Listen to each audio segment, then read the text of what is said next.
What's good, YouTube? It's your boy Xenny and I'm back with another video, man. If you're new to my channel, please make sure you hit that subscribe button. Make sure you like the video. I would appreciate it. Today we got Dame Dash and Pimp interview. So without further ado, let's get straight to this video, man. So that shows you the temperature of everybody back then. Yeah. It was different. It was different. Like, it's just the kind of exploitation that was just accepted. Yeah. So, you know, me, I'm conscious and I'm like, yo, everybody's crazy. And that was the reason why I pivoted from the music business and that business, because motherfuckers was weird. You ain't never been. And watch this, Bun. I'm gonna say this too. These niggas out there think this shit cool, but it ain't cool. Me and this man ain't never been butt naked in no room together with no hoes. Joe to see a Puffy on any of them niggas. Yeah. They been at my house. They all see me.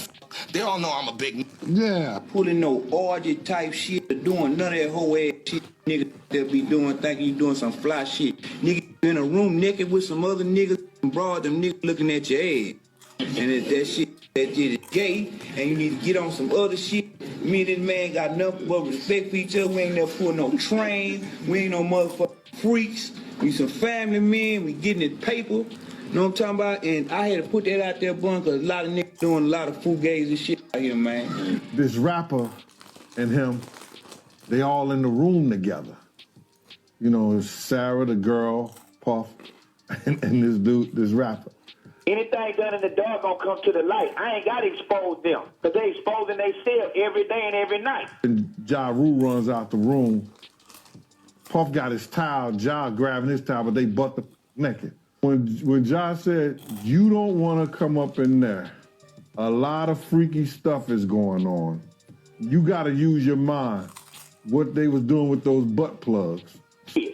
I know who let them models stick them dildos in them, and I know who did what, where, when, and why. As more and more dirt is coming out about Diddy and his longtime buddy Jay-Z, people are revisiting warnings from other industry figures who tried to raise the alarm about Diddy and Jay-Z. Because back then, anyone who dared to criticize these two was either ignored or called bitter and jealous. And in this video, we're taking it back to when Dame Dash and Pimp C warned us about Jay and Diddy. Now, you already know Dame was one of the co-founders of Rockefeller along with Jay-Z back when they were changing the landscape of hip-hop in the late 90s and early 2000s. That was before Jay allegedly screwed Dame over and took over the whole Rockefeller empire. Dame had been saying for years that Hov wasn't who he seemed to be, but when he did, nobody listened. And now this interview is resurfacing, and it feels like Dame was giving us a full-on prophecy about the man Jay-Z would become. As for Pimp C, the legendary Southern hip-hop icon from UGK, he was also no stranger to speaking his mind. He never held back when it came to how the industry was moving. And most importantly, when it came to the shadiness he saw in Jay and Diddy. There's even talk that his beef with Jay-Z over the Big Pimpin' record played a role in his tragic, untimely death. Some fans out there believe Pimp C was getting too close to exposing some major dirt. And we're gonna get into all of that. Both Dame and Pimp C knew the game like no other. And it's wild to think that their warnings are still relevant today. They were really giving us the play-by-play on what really goes on behind closed doors. But back then, people just weren't ready for the truth. Did you ever hit a Diddy party?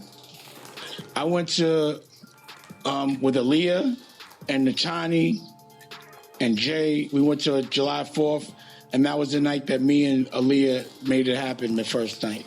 That's dope. Yeah. So, and Jennifer Lopez was there, and I left early.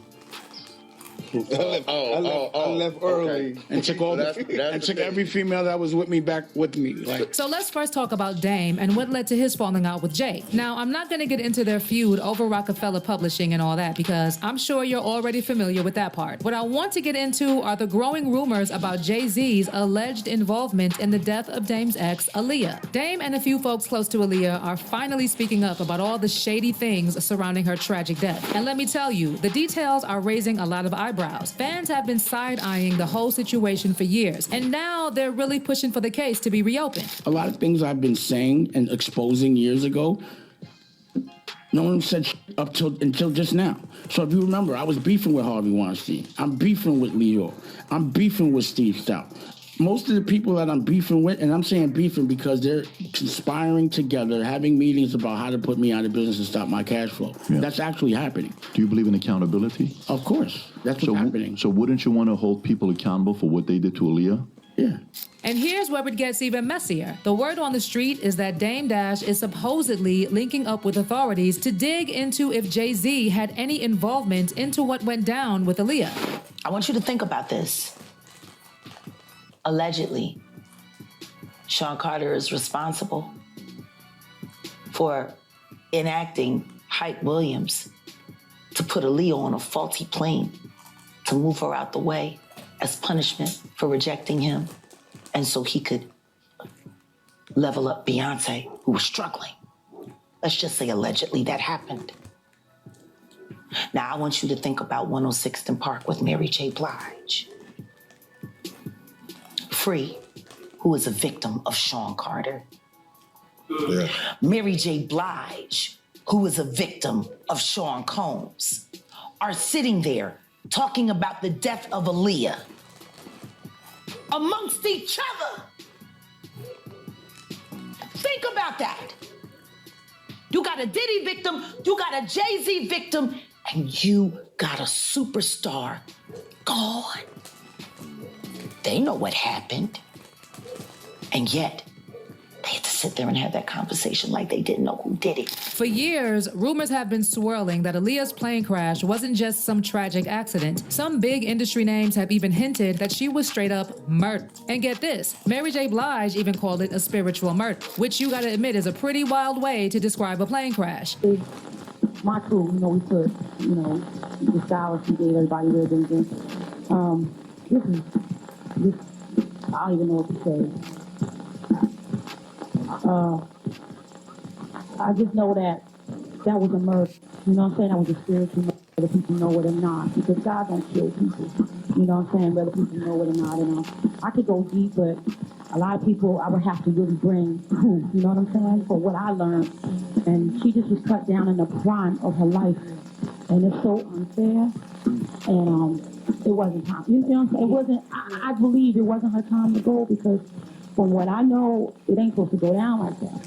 And just simple obedience, like, your gut always warns you. That's that your gut never lies to you. And something like luggage and clothes and jewelry and all this madness that we worship is called false idols. We need to really look at the bigger picture right now and look at how honey could be here right now. And you know who Mary J was close to? That's right, Diddy. In fact, Jaguar Wright claimed that Jay and Diddy orchestrated Aaliyah's demise and that Mary allegedly helped them. Now, I want you to think about 106th and Park with Mary J. Blige. Free.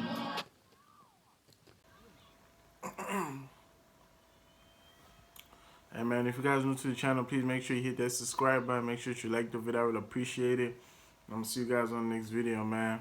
Peace.